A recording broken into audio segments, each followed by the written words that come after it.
High School in Vancouver, Washington. Today's topic is 3.7 fitness. So what will we learn today? In today's lesson, we're going to look at what does fitness refer to?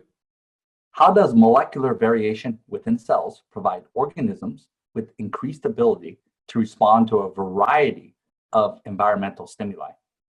And finally, how does molecular variation within cells provide organisms with increased fitness? So let's dive in. Variation can be evident on a cellular and molecular level.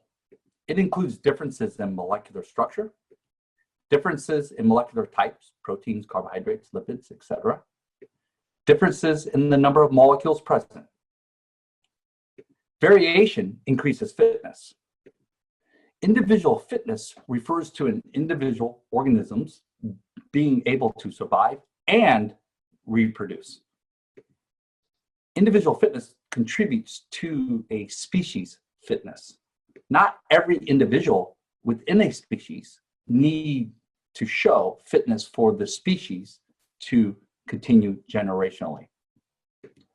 The more variation within individual organisms in a population, the better chance a species can demonstrate fitness generationally under changing environmental conditions.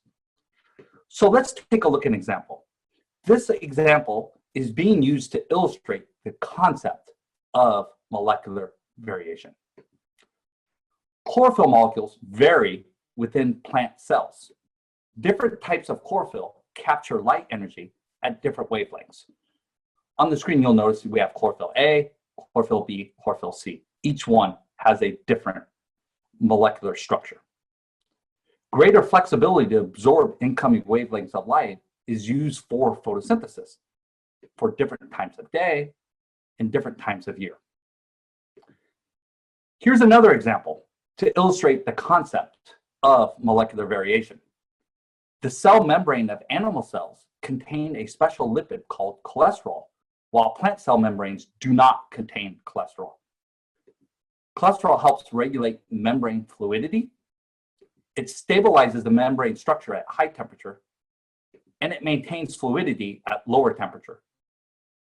Properly structured membranes are critical for cell homeostasis. It can also decrease water penetration. So unlike plant cells, animal cells don't have cell walls to help counter lysis. Increasing cholesterol can restrict diffusion of water through the bilayer. So let's take a look at one more example to illustrate the concept of molecular variation.